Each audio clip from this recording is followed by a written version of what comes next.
Ini yang tadi saya sampaikan bahwa untuk menciptakan nilai wirausaha atau entrepreneurship itu adalah satu, kita membedakan apa itu kreativitas dan inovasi.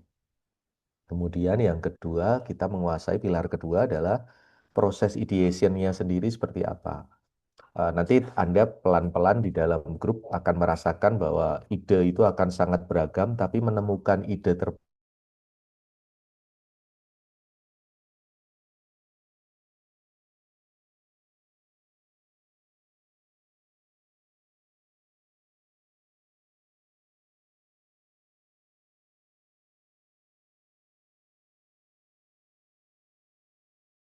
terputus ya. Bentar, saya share lagi. Sudah terlihat? Share ulang saya. Sudah Pak, terlihat Pak. Sudah ya. Seperti saya buka dua layar biar gampang untuk saya. Jadi proses ideasi sendiri tidak akan ideation, kemudian menjadi sebuah inovasi, tidak akan berarti apa-apa karena ilmu kita adalah ilmu wirausaha. Kalau itu tidak menghasilkan uang atau menghemat pengeluaran. Jadi yang namanya monetasi atau monetization itu adalah monetasi bisnis itu adalah bisa menghasilkan uang baru atau bisa menghemat pengeluaran lama. Jadi ya bisa bisa mengefisienkan sebuah proses itu termasuk inovasi juga. Nah, di slide ini proses kreativitas ini sangat bebas. Anda bisa membuat creativity itu apa saja. Tetapi untuk menjadi sebuah inovasi, dia harus terwujud. Oh, saya pengen bisa berpindah tempat dari Jakarta ke Palembang dalam waktu 2 detik. Itu kreativitas tuh. Berkreasi, beride itu boleh apa saja. Tetapi kalau tidak bisa diwujudkan, maka kreativitas itu akan berhenti hanya di ide saja. Tidak sampai dengan apa yang disebut sebagai inovasi.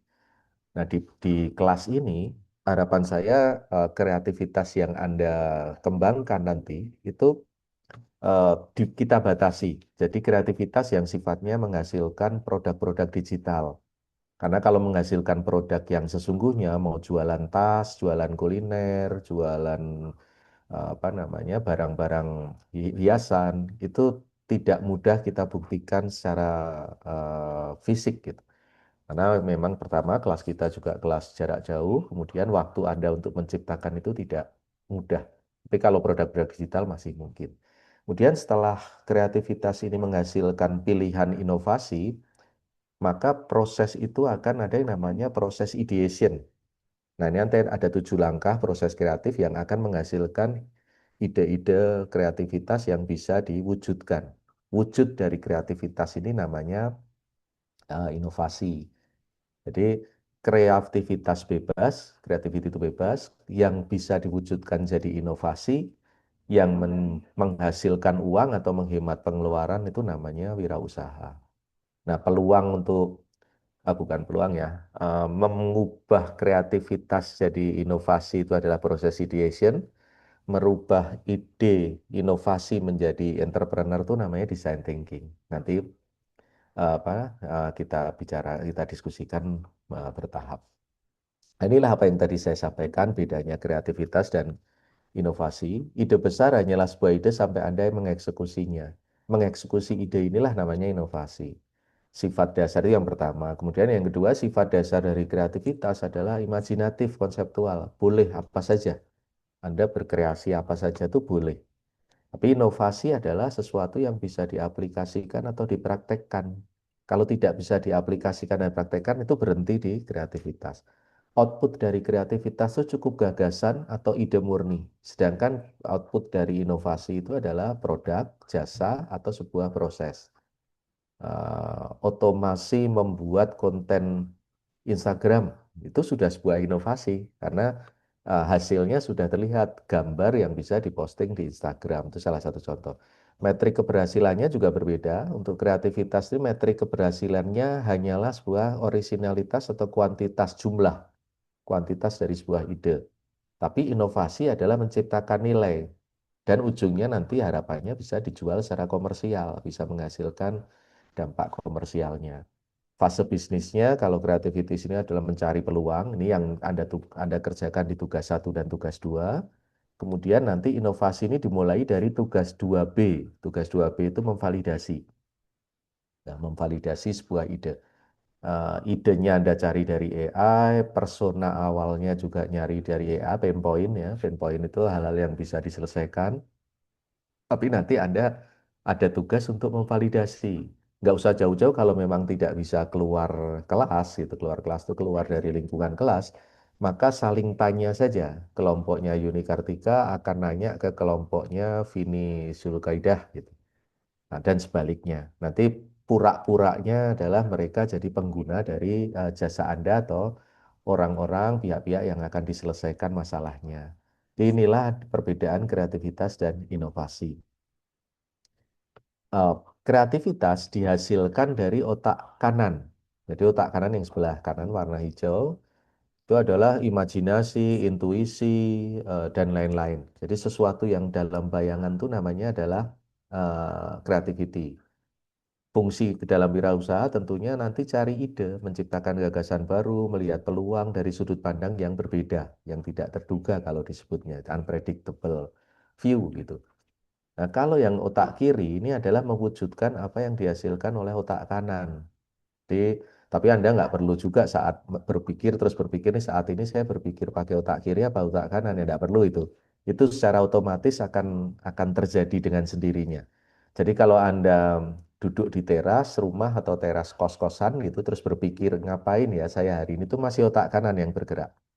Tapi kalau sudah mulai dulu ada yang menggambar, melukis bukan melukis apa menghias helm kemudian helm hasil biasanya dijual itu sudah otak kiri yang bergerak jadi sudah mewujudkan pemikirannya lebih konvergen kalau otak kanan itu divergen mengerucut kalau otak kiri itu mencari hal-hal yang logik.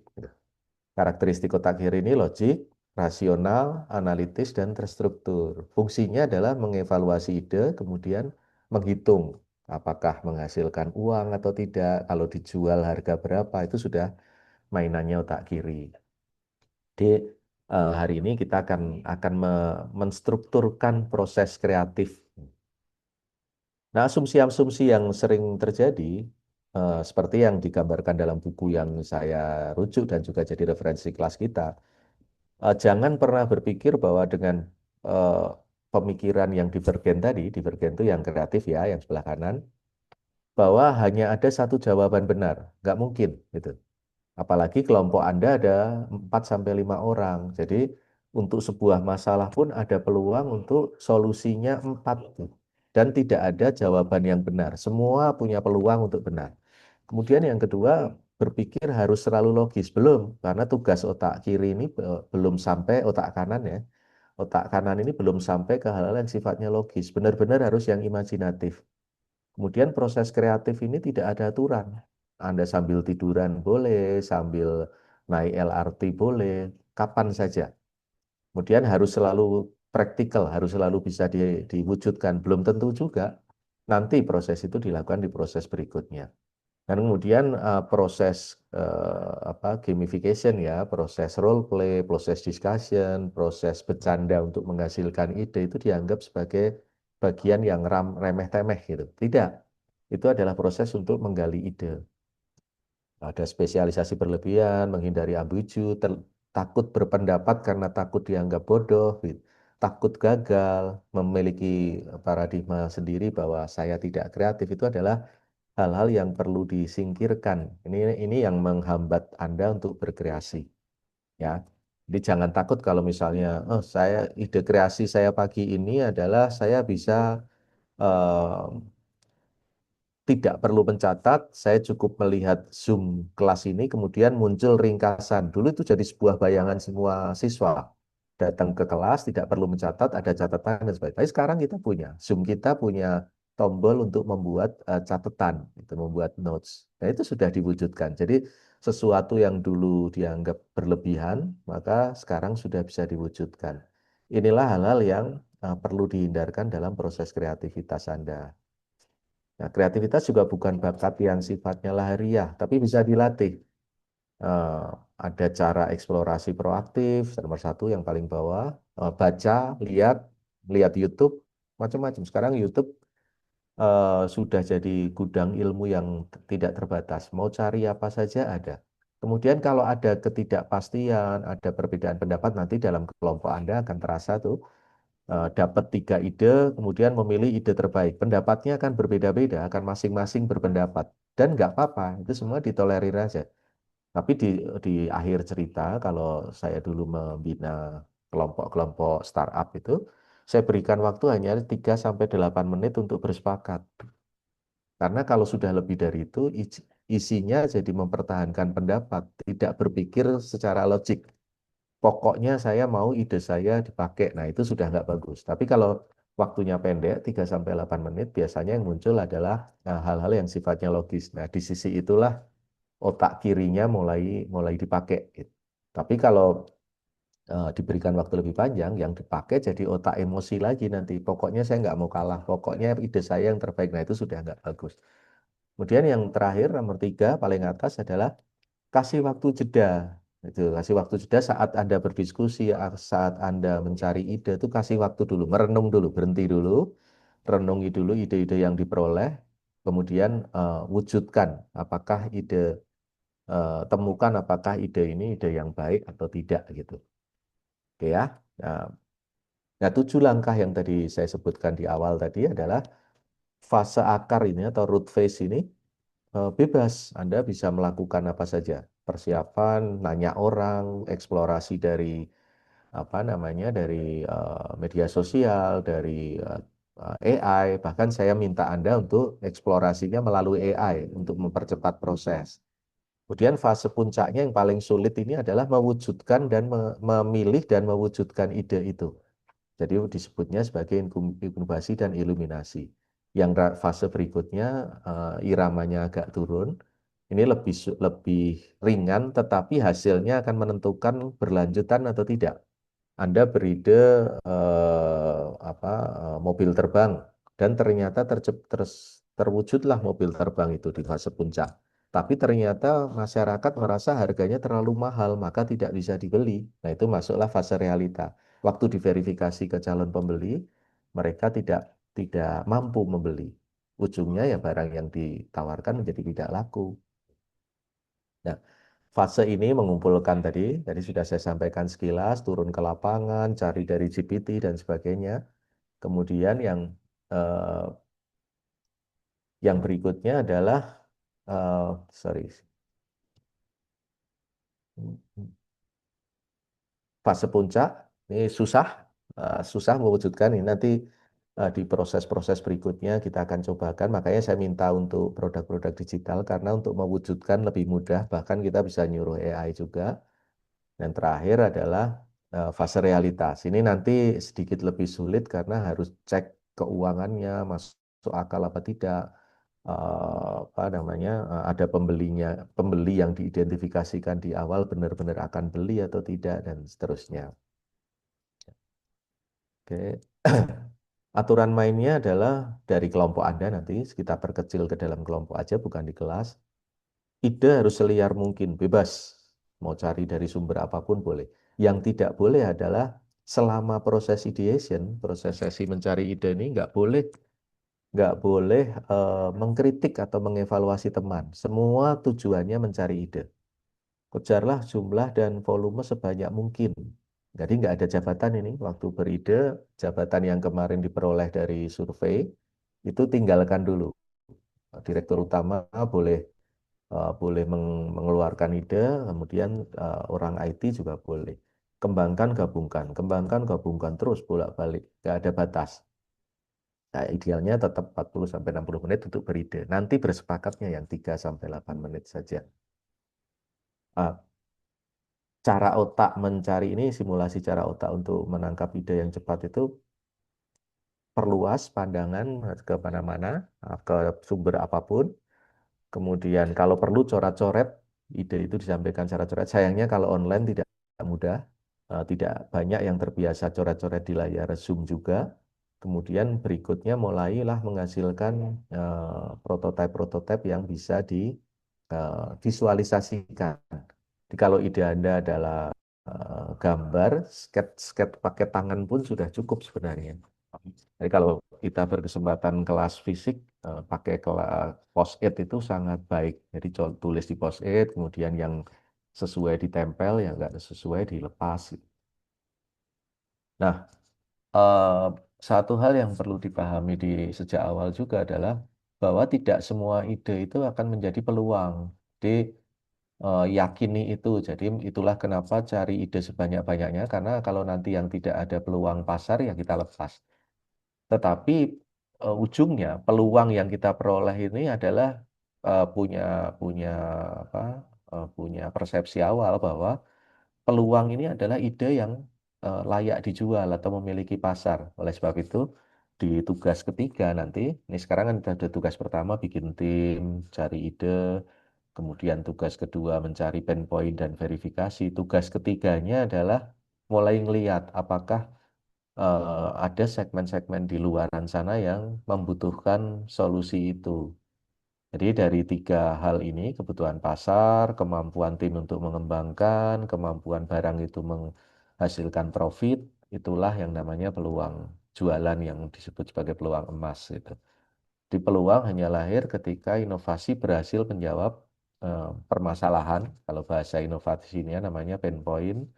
Pain point satu, kalau pain points itu banyak, pelanggan dengan cara menciptakan nilai tambah yang menguntungkan. Menguntungkan itu dua pihak. Anda sebagai penjual dapat benefit untung, sebagai pembeli akan dapat benefit manfaat. Contoh yang sering diiklankan saya dengarkan di YouTube tuh ya. Salah satunya, apakah orang membeli alat bor? Tidak, yang dibeli adalah lubang di tembok. Nah, untuk membuat lubang itu benar-benar berlubang di tembok adalah macam-macam alat. Itu ada paku dan palunya, ada alat bor pun mereknya macam-macam, kualitasnya macam-macam. Jadi yang dibeli adalah lubang di tembok, bukan bor. Gitu. Ya terbukti setelah lubangnya terbentuk, bornya masuk gudang saja, tidak dipegang terus. Jadi makanan juga sama, yang dibeli adalah rasa kenyang. Tapi sekarang bertambah ada rasa kenyang dan gengsi gitu misalnya. Maka itulah nanti di pelajaran berikutnya yang disebut sebagai sebuah value proposition. Barangnya bisa sama, tapi value propositionnya harus unik. Mungkin suatu saat misalnya Mbak Yuni jualan baju, yang jualan baju di dunia ini banyak sekali, tapi nilai tambah apa yang akan disematkan ke baju produksi Mbak Yuni Kartika gitu. Apakah murah, tapi kalau murah sangat mudah disaingi, apakah warnanya unik, apakah desainnya unik. Kenapa kemarin Rizky beli kaos Argentina gitu, karena punya rasa emosional pengen Argentina juara dunia misalnya. Padahal kualitas kaosnya sama saja dengan kaosnya Kroasia, cuman beda warna doang gitu. Kemarin keluarga saya dibagi dua aja. Saya dan salah satu anak saya pakai baju Spanyol waktu final ya. Istri saya dan salah satu anak saya yang lain pakai baju Argentina gitu. Barangnya sama, harganya sama. Harganya berapa tuh? 80.000 apa 50.000? Yang penting dipakai saat final gitu. Ada rasa emosional yang berbeda gitu. Jadi nanti kita akan di pelajaran berikutnya akan kita pelajari apa yang disebut sebagai unique value proposition. Jadi proposisi nilai apa yang disematkan supaya barang atau jasa yang kita tawarkan tuh berbeda dengan orang lain, unik gitu. Nah, setelah tadi tiga tahap ya, ide, kemudian eh, apa namanya memilih ide, kemudian akhirnya mencari hal yang diterima atau divalidasi oleh calon pembeli. Inilah proses yang disebut sebagai design thinking. Yang Anda lakukan di tugas dua adalah mencari masalah, masalah yang dihadapi orang. Jadi Anda anggap saja belum punya ide. Kemudian Anda belanja masalah. Itu namanya empathize. Kemudian dari belanja masalah ini Anda akan memahami yang diinginkan orang apa sih, itu paham empathize ya. Kemudian Anda mendefinisikan akar masalahnya dulu. Oh ini akar masalahnya adalah sesuatu. Di contoh yang saya kirimkan minggu lalu di grup itu sudah cerita sekilas tentang itu. Kemudian ideation atau di bagian ketiga ini, langkah ketiga ini adalah mencari solusi. mencari solusi terhadap masalah yang dihadapi oleh calon pembeli kita. Anda belum punya ide lah, Anda baru cari solusi. Nah, pada saat Anda cari solusi inilah Anda ikuti kemudian dengan membuat contoh barang atau jasa atau aplikasi atau benda digital yang sifatnya prototype. Dari prototipe ini boleh dikembalikan ke akar masalah lagi ya, apakah sudah menyelesaikan masalahnya, atau dilanjutkan dengan uji pasar, dengan nanya kepada orang lain. Yang tadi saya sampaikan di awal kelas, saling tanya antar kelompok itu baik, itu nggak usah keluar dulu juga nggak apa-apa. Anggap saja kalau kelompok dari Rizky Adi Chandra ini sedang membuat ide, maka kelompok dari Safira adalah masyarakat yang diharapkan membeli. Jadi saling cross gitu nggak ada masalah. Kemudian pun nanti sudah sampai tes, kemudian balik ke langkah define lagi atau balik ke langkah ideasi lagi, ideation lagi, nggak masalah juga. Atau satu siklus sampai ke prototype, sampai ke tes, kemudian diluncurkan ke pasar dan laku. Itu juga boleh. Nah, kalau saya selama ini yang saya lakukan, saya turun jualan sampai ke pasar saja dulu. Nanti kalau nggak laku ya ganti produk atau ada perbaikan. Jadi nggak perlu takut. Oke. Nah, tugas Anda yang kedua itu adalah menemukan masalah. Menemukan masalah ini saya anjurkan kemarin dengan AI saja. Kalau Anda kesulitan tentunya, tapi kalau Anda sudah menemukan masalah tanpa harus menggunakan jasa AI juga nggak masalah juga, itu bisa bisa dituangkan. Nanti validasi yang ke tugas keduanya baru pakai AI, gitu, tugas kedua dan ketiga. Nah, tahap empathize ini teorinya adalah melakukan observasi dan wawancara, tidak berasumsi. Nah, kali ini Anda boleh memanfaatkan lawan diskusi atau lawan observasinya itu dengan eh, perangkat AI. Nah, tentunya dengan AI ini ada kaidah-kaidah yang membuat hasil AI kita bagus adalah kalau promptingnya juga bagus. Nah, kemarin saya pancing dengan panduan menggunakan prompt. Ada meminta AI-nya berperan jadi siapa, kemudian bisa dilengkapi juga Anda berperan sebagai siapa, kemudian hasil yang diharapkan apa.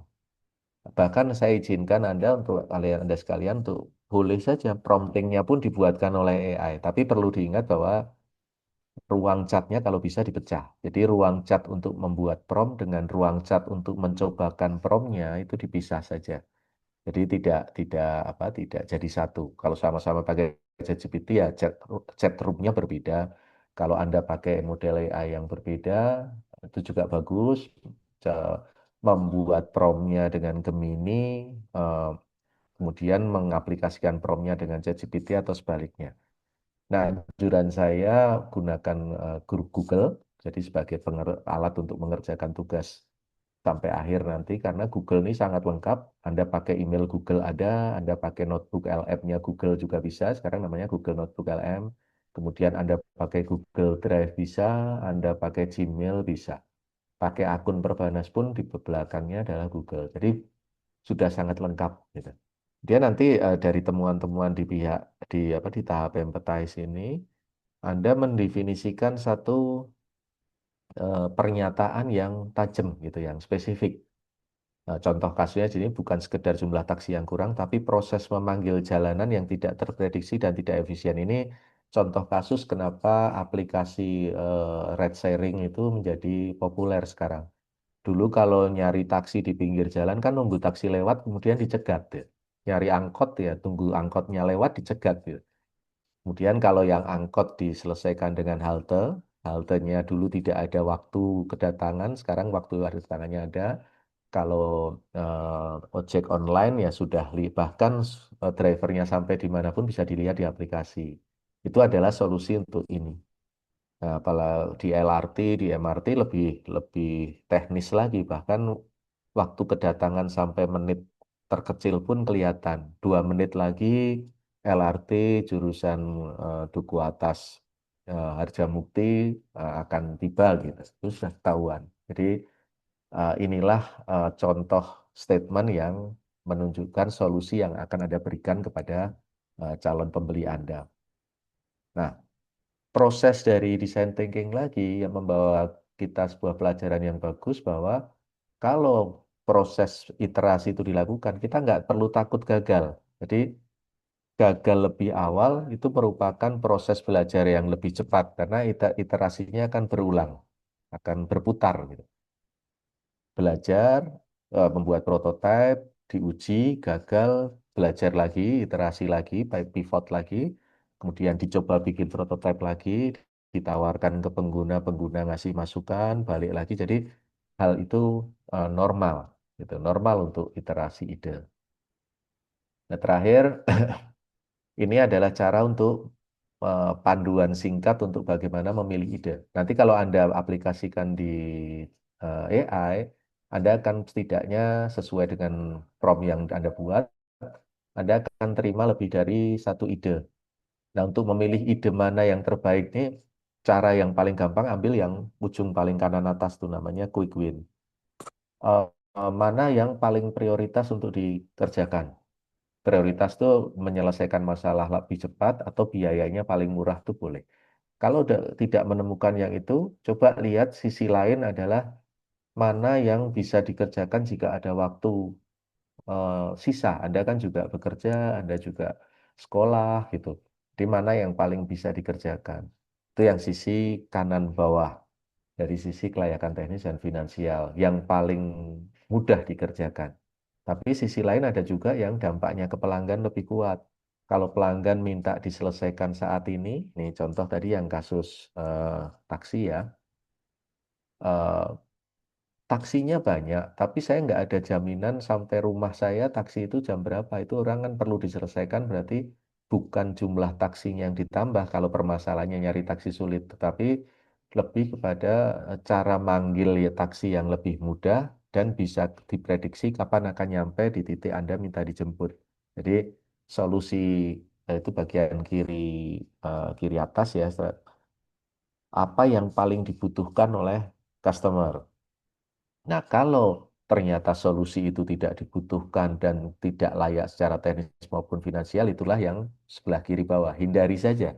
Jadi ide itu bisa disingkirkan.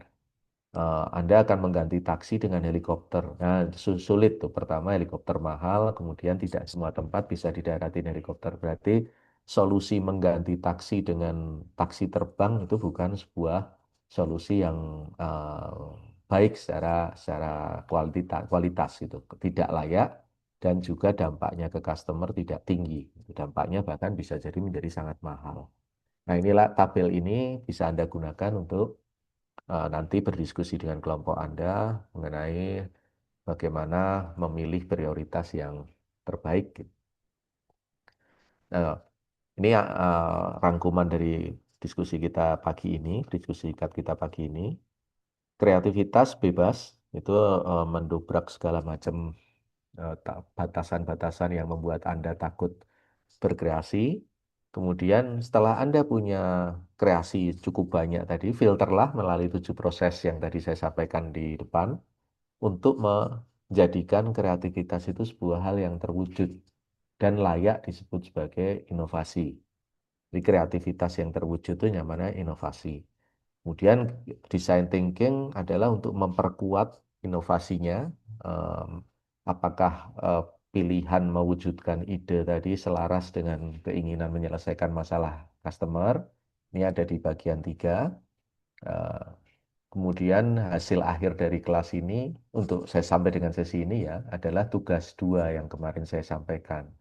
Jadi ada sebuah ide yang divalidasi dengan eh, problem solution atau menyelesaikan masalah atau pain point-nya calon pembeli Anda. Kemudian anggap saja itu bagian dari peluang yang bisa dikomersialisasi atau dimonetasi. Baru ini sesuatu yang siap dieksekusi. Nanti siap eksekusi itu di tugas-tugas berikutnya. Nah, demikian rekan-rekan sekalian untuk pemaparan singkat hari ini. Prosesnya sama dengan minggu lalu. Jadi saya paparkan minggu lalu, hari ini jadi kuis ya, teman-teman sekalian, rekan-rekan sekalian. Kuisnya pilihan ganda 10 soal, jangan takut benar atau salah. Itu bagian dari cara kita untuk membuat Anda membaca materi yang saya share. Minggu depan ada kuis tentang materi hari ini. Jadi setiap kali minggu plus satu ada kuis dari minggu sebelumnya. Insya Allah itu akan memudahkan Anda untuk mengerti esensi dari kelas kita sebelumnya. Kalau pakai diskusi, pakai tanya jawab, sepertinya kalau online gini rada susah gitu. Jadi tidak mudah. Oke, ada pertanyaan tentang materi hari ini. Saya lupa sudah saya upload di ini ya kemarin contoh pengerjaannya saya kirimkan di grup WA ya. Nah, nanti kalau ada yang bisa bantu tayangkan hasil yang saya kirim, saya share ke WA kemarin, tolong ditayangkan karena saya nggak bisa buka WA di komputer saya nih. Nggak tahu kenapa dari tadi muter-muter saja. Coba saya lihat contoh pengerjaan. Oh, ini ada nih. Mas Rizky bisa bantu tayangkan itu. Iya, bisa Pak. Tugas satu ya. Ini saya stop share dulu ya. Benar Pak. Pak di share. Nanti silahkan Anda coba ya. Coba promptingnya, kemudian dan minggu depan belum waktunya presentasi, kita masih satu pertemuan lagi, baru nanti presentasi di minggu keempat atau kelima saya lupa. Ada, sudah saya tulis di e-learning. Ini untuk yang contoh atau Yang contoh, oh ya Pak. kalau tugasnya sudah ada di e-learning kan ya? Sudah Pak, sudah ada Pak. Yang tugas satu kelompok 11 tuh Mas.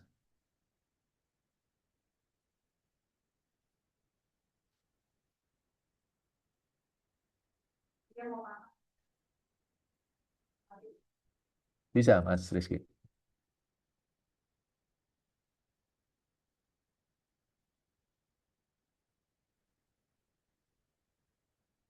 Yang ini bukan Pak. Tugas satu kelompok 11 ya. Oke. Nah, ini ya saya berhenti di sini dulu. Ini profilnya contoh saja, ini sudah kita bagi kemarin. Kelompok satu ada tambahan Fadila itu kalau saya tidak salah ingat namanya. Di sini contoh anggotanya adalah Budi, Siti Aminah, Andi Wijaya, Rina Perwata, ini nama dami saja. Perannya juga dari hasil eh, survei lalu kebetulan di contoh ini 4 perannya berbeda semua, nggak ada masalah. Kemudian anggap saja kelompok ini memilih audiens spesifik adalah lulusan sekolah menengah kejuruan SMK, jurusan multimedia atau desain komputer visual DKV usia 17 sampai 20. Ini yang disepakati oleh pendiri ini tim. Jadi eh, hipotesanya adalah orang-orang seperti ini, lulusan sekolah SMK jurusan multimedia ini memiliki semangat tinggi untuk kerja secara mandiri, secara finansial dari jalur pekerja lepas. Namun mereka terkendala rasa kurang percaya diri eh, dan kurangnya pemahaman tentang cara komunikasi secara profesional dengan calon klien UMKM lokal. Coba next slide, Mas. Nah, prompt yang digunakan kan dari hasil terjemahan segmen audiens tadi, tulis di dalam layar AI Anda, Gemini Anda, bertindaklah sebagai konsultan education teknologi karena kelompok 11 kebagian tentang itu, dan pakar karir. Target audiens saya adalah tadi, tuliskan siswa atau lulusan SMK jurusan multimedia yang ingin mulai bekerja sebagai freelancer, desain grafis, dan video editor, namun belum punya pengalaman. Nah, ini yang kadang-kadang terlupa Anda-Anda membuat definisi peran AI. AI ini kan barang bodoh ya. Kalau dia tidak kita kasih peran, maka dia akan berperan sesuai yang dia tahu gitu. Jadi kasih peran dulu, bertindak. Yang disuruh bertindak ini AI-nya. Bertindaklah sebagai konsultan education technology dengan target audiens ini, kemudian yang punya keinginan sesuatu dengan batasan belum punya pengalaman. Baru setelah itu kita suruh AI untuk berpikir. Tolong analisa 3 masalah terbesar yang mereka hadapi saat mencari klien pertama. Berdasarkan masalah tersebut, berikanlah 3 ide solusi produk digital seperti template, ebook, atau platform yang murah dan bisa langsung membantu mereka mendapatkan penghasilan. Jadi permintaan kita clear, jelas. Dan kepada AI nggak perlu pakai kata-kata yang apa yang sulit-sulit. Saya harap Anda mau membantu saya itu nggak perlu. AI nggak perlu diajak ngobrol ramah gitu. Tapi yang penting perintahnya jelas. Jadi kelemahan kita sebagai orang Indonesia kadang-kadang sungkan. Tapi kepada mesin nggak perlu sungkan. Anda sekalian bebas saja. Nah hasilnya ini saya rangkumkan. 3 masalah utamanya adalah hardware kentang rendah ya, visinya tidak berkekuatan penuh, tidak tahu cara menentukan harga, sulit menembus pasar karena kendala bahasa atau portfolio. Ide solusinya ada tiga. Ide solusi pertama adalah klien pertama bundle template. Ide solusi kedua adalah kursus pelatihan. Ide yang ketiga adalah terhubung dengan grup UMKM dan desainer grafis. Nah, ini dari ide ini coba lanjut, Mas. Ada halaman berikutnya nggak? Masih ada satu kan? Mas Rizky coba slide berikutnya, Mas. Mas Rizky bisa slide berikutnya.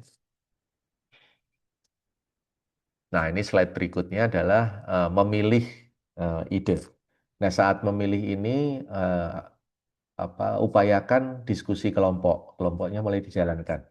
Jadi jangan suruh AI untuk memilih, karena nanti Anda bukan mengendalikan AI, justru Anda dikendalikan AI gitu. Jadi khusus untuk memilih dari tiga ide tadi, diskusikan, kemudian pilih. Gitu.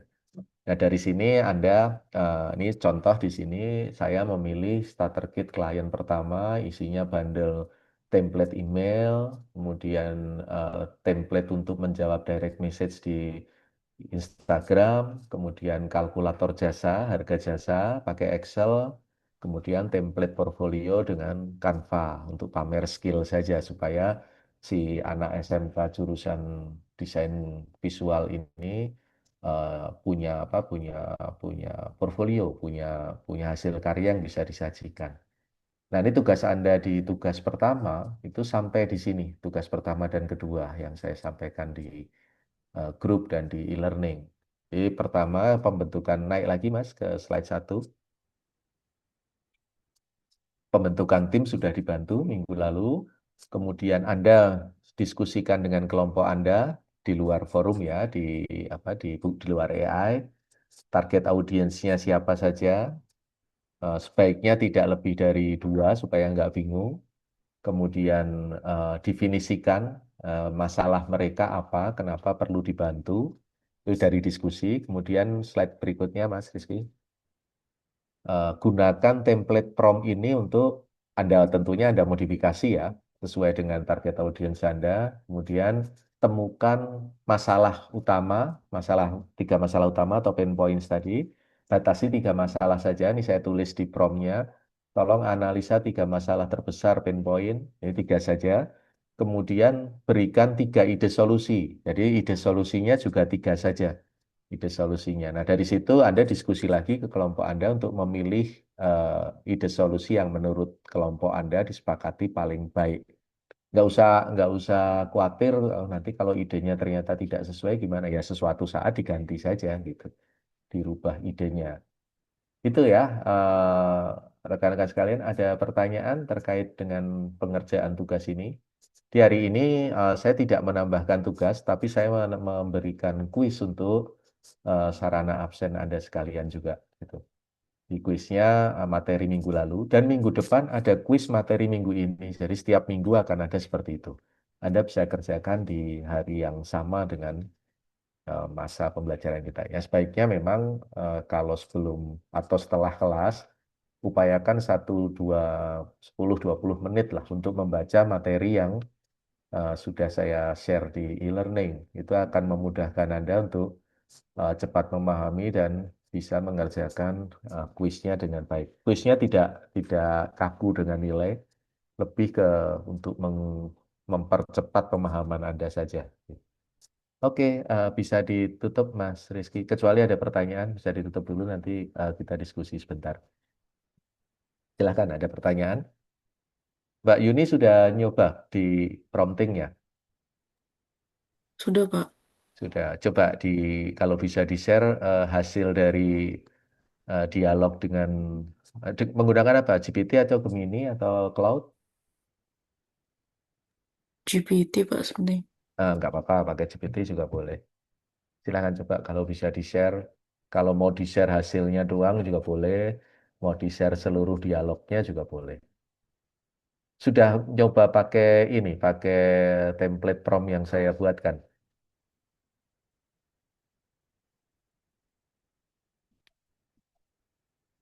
Ya, silahkan Mbak Yuni bisa ceritakan ininya. Wah, ini malah sudah jadi ide. Silakan. Apa yang diperoleh dari percobaan ini? Silakan. Ini masih dikerjakan sendiri atau sudah kelompok? Ini sudah kelompok, Pak. Oh, Kebetulan dengan Mas Rizky juga kelompoknya. oke. Oke, silakan. Oh, ini yang Iya, tambahan yang Pradipta ini ya. iya betul. Yang kelompok satu kemarin di 5 orang ya, Pak. Oke, silakan diceritakan singkat. Iya, ini sudah mencoba, Pak, untuk perannya gitu ya dimasukkan. Ini ada Mbak Iva, ini hustler, kemudian Mas Rizky ini hackernya, kemudian saya hipsternya, terus Nandika, checker, dan juga ini Mbak Pradipta ini marketingnya. Oke, Awalnya kan hanya 4 ya Pak, tapi coba kami masukkan untuk yang Mbak Pradipta ini marketing karena mungkin akan dibutuhkan juga untuk ke depannya begitu. oke. Nah ini kemudian untuk target audiens utamanya Pak ini pelaku UMKM, Pemilik toko warung ya. kelontong, kemudian usaha makan, iya warung. Jadi seperti tantangan utamanya ini masih mengandalkan catatan manual Pak di buku. Kemudian problem utamanya adalah rentan kehilangan data dan waktu rekapnya juga tidak bisa real time begitu ya. Oke, Kemudian ini adalah prompting dan hasil analisisnya Pak. Eh, ini adalah prompting yang kami pakai dan gunakan gitu ya di AI. Bertindaklah sebagai konsultan digitalisasi UMKM. Target penggunanya adalah pelaku UMKM yang masih menggunakan pencatatan secara manual. Kemudian minta untuk diidentifikasi 3 permasalahan utama yang mereka hadapi dan berikan 3 solusi berbasis Microsoft Excel atau Google Spreadsheet yang sederhana, mudah digunakan dan tidak memerlukan biaya tambahan dalam pengoperasiannya. Jadi ini yang didapatkan adalah masalah utamanya atau pain points yang tadi sudah Bapak jelaskan. Yang pertama adalah pencatatannya saat ini UMKM itu masih ada beberapa yang pencatatannya manual. Ini menyebabkan sering terjadi kesalahan hitung dan oh, sulit ini pain direkap. point ini dapat dari hasil prompting ini ya. Iya, betul, Pak. Oke, Mungkin nanti Mas Rizky bisa menambahkan ya, Mas. Kemudian untuk yang stok tidak terdokumentasi ini, jadi kalau untuk barang-barangnya mereka tidak secara langsung dan kesulitan ya Pak memantau jumlah sisa barang atau persediaan barang dagangannya secara pasti. Kemudian ini hitung keuntungannya lambat, jadi perkiraan laba bersihnya atau perhitungannya tidak secara real time dikarenakan mungkin belum digitalisasi begitu ya. Kemudian ini 3 ide solusinya yang dari prompt sebelumnya yaitu ada ide satu UMKM Cashbook, spreadsheet sederhana yang dirancang untuk mencatat aliran pemasukan dan pengeluaran kas bulanan secara otomatis dan teratur. Kemudian ini ada ide yang kedua adalah Smart Inventory, spreadsheet kelola stok barang persediaan lengkap dengan sistem peringatan dini notifikasi. Jadi kalau misalkan barangnya sudah mau habis gitu mungkin nanti akan ada notifikasinya saat jumlah barang tercapai ya di batas minimum. Kemudian untuk ide yang ketiga adalah sales dashboard, dashboard ringkasan penjualan otomatis memanfaatkan visualisasi pivot table, grafik interaktif, dan formula dinamis yang dirancang khusus melalui Microsoft Excel ataupun spreadsheet-nya tadi. oke. Ini ya, ide ini juga dari AI juga kan ya. Iya, betul, Pak. Nah, waktu akhirnya kelompok memilih solusi yang ini ya, yang dashboard ya. Iya, betul, Pak. Ah, spreadsheet bukan Iya, ya. spreadsheet. Oke. Iya, Oke, ini. jangan jangan diteruskan sampai prototipe dulu karena pelajaran kita kan belum sampai prototipe ya. Ini masih sampai ke solusi ya di sini boleh. Jadi yang dipilih itu yang ide dua ya, betul Iya, nggak? betul, Pak. Ya, Nah, betul spreadsheet. ide dua. Nah, inilah Anda rekan-rekan sekalian, apa yang Mbak Yuni Mas Rizky ini kelompok berapa? Kelompok Kelompok satu, Pak. satu, Pak. Kelompok satu ya. Di Iya. kelompok satu ini contoh yang sudah sangat bagus. Dan saya memang meminta Anda menggunakan AI untuk mengerjakan segalanya. Karena pelajaran hari ini, pelajaran mata kuliah ini kan bukan pelajaran membuat PowerPoint. Jadi jangan khawatir, apa yang dihasilkan ini tentunya nanti dengan beda tools, beda prompt, hasilnya akan berbeda. Jadi Anda saya izinkan menggunakan AI untuk dimanfaatkan sepenuhnya. Mudah-mudahan apa yang disajikan oleh kelompok satu ini jadi inspirasi bahwa mungkin dulu Anda nggak terpikir nih bisa berideasi dengan sangat terstruktur semacam ini. Nah, sekarang dengan perangkat yang bisa membantu kita, idenya menjadi sangat terstruktur. Nanti di ujung akhir Anda akan di tugas ujian akhir semesternya akan seperti kelompok kelas yang lalu membuat materi pitch deck namanya. Jadi pitch deck ini tidak lebih dari 30 menit kalau dipresentasikan.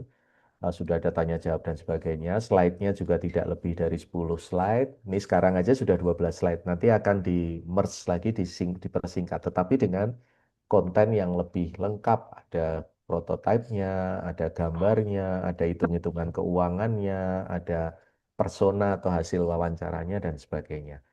Oke, terima kasih. Coba masuk ke slide 8 atau 9 tadi tentang, terus, satu lagi. Nah, yang sampai sini dulu, yang sebelum ini. Nah, slide sebelum ini coba mundur satu. Ya. Ini adalah ide dari kelompok satu, tetapi belum tentu penggunanya cocok gitu, dan itu nggak apa-apa. Nanti itulah yang disebut sebagai persona. Minggu depan kita akan belajar tentang validasi. Validasi itu hasil ini ditanyakanlah kepada eh, kepada pengguna. Itu pun dilakukan dua kali, dilakukan dengan AI dulu. AI dianggap sebagai pengguna, kemudian divalidasi ke orang lain, ke orang sesungguhnya. Ya, coba nanti ditanyakan ke kelompok lain. Jadi nanti gampangnya kurang lebih saya bagi begini saja. Kelompok satu akan berpasangan dengan kelompok 10, kelompok 2 berpasangan dengan kelompok 9, dan seterusnya. 3 dengan 8, dan seterusnya sampai 5 dan 6. Gitu. Kelompok kan ada 10 kelompok. Dari situ saling bertukar. Kelompok satu akan memvalidasi kelompok 10, kelompok 10 akan memvalidasi kelompok satu. Oke, terima kasih. Kelompok satu ditutup dulu. Rekan-rekan sekalian, inilah materi kita untuk minggu kedua. Mohon maaf singkat sekali karena saya ada acara lain, tapi mudah-mudahan apa yang kita diskusikan hari ini bermanfaat dan sekali lagi jangan kita takut menggunakan AI, justru manfaatkan AI semaksimal mungkin untuk menghasilkan pengetahuan yang baik untuk kita. Nanti lama-lama Anda akan terbiasa membuat prompt sendiri yang lebih canggih gitu, lebih lebih lengkap, perannya lebih pasti. Kalau misalnya membuat peran yang berbeda, tadi kan kelompok satu menyatakan peran dari saat ini ya, AI-nya adalah peran sebagai konsultan. Nanti kalau perannya sebagai orang, buatlah ruang chat yang berbeda. Jadi perannya menjadi berbeda. Kalau mau ini dijadikan satu proyek yang integral ya, yang bagus, buatlah project. Kalau di ChatGPT kan ada istilah project, di Cloud juga ada istilah project. Kalau di Gemini saya lupa istilahnya, tapi semirip itu juga bisa. Jadi perannya dirubah, chatnya berbeda, kemudian dalam proyek yang sama. Itu nanti akan membuat hasil hasil diskusi Anda akan selalu konsisten. Jadi saat Anda sebagai peran konsultan, saat AI sebagai calon customer atau pihak yang disurvei, divalidasi itu akan berbeda-beda perannya. Demikian rekan-rekan sekalian, nanti tolong dikerjakan kuisnya. Minggu depan sama, materi kuisnya adalah materi minggu ini. Eh, kita buka dulu, nanti minta bantuan Mas Rizky untuk capture screen ya. Silakan teman-teman sekalian dibuka layarnya untuk kita absen sebentar. Ditampilkan ininya juga, ditampilkan daftar hadirnya supaya nanti saya mudah. Tetapi daftar hadir yang saya masukkan dalam absen nanti yang di pengerjaan kuis. Jadi terdokumentasi juga di e-learning. Bentar, kita tunggu sebentar. Kalau ada pertanyaan disimpan dulu, nanti bisa ditulis di grup atau minggu depan ditanyakan ke saya juga boleh.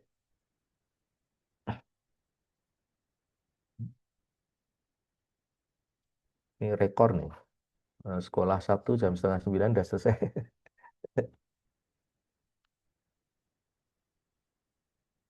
Oh, mungkin sudah ya Pak. Ya, sudah nggak apa-apa nih. Yang bawah kayaknya mungkin Iya, nggak buka nggak kamera. pada Terima kasih. oh sudah Ya udah. masing-masing. Ya baik, izin saya screenshot ya Pak. Mulai dari slide pertama, satu, dua, tiga. Yuk. Slide berikutnya, satu, dua, tiga. Sudah Pak. Ya, ya, Ya, oke. Terima kasih. Terima kasih rekan-rekan sekalian. Mohon maaf sekali lagi saya tidak bisa eh, kelas cukup lama. Ini juga sudah hampir 1 jam. Mudah-mudahan bermanfaat dan bisa memberikan hal yang baik untuk kita semua. Boleh nanti silahkan kelompok satu kalau mau kelompok lain ingin belajar dari kelompok satu yang sudah menghasilkan boleh. Termasuk kalau kelompok lain ada yang sudah menghasilkan saling diskusi saja. Hasil dari temuan seperti kelompok satu tadi, karena saya belum bikinkan tempat di e-learning ya disimpan saja dulu, nanti dilengkapi dengan tugas-tugas berikutnya. Terima kasih, selamat pagi dan selamat belajar lagi. Nanti kalau masih ada kelas, bila topik wal hidayah. Assalamualaikum warahmatullahi wabarakatuh. waalaikumsalam Waalaikumsalam. warahmatullahi Terima kasih wabarakatuh. Pak Waalaikumsalam Febri. Terima kasih warahmatullahi Pak. wabarakatuh. Terima Selamat kasih pagi. Bapak. Selamat Yuk, pagi. pagi.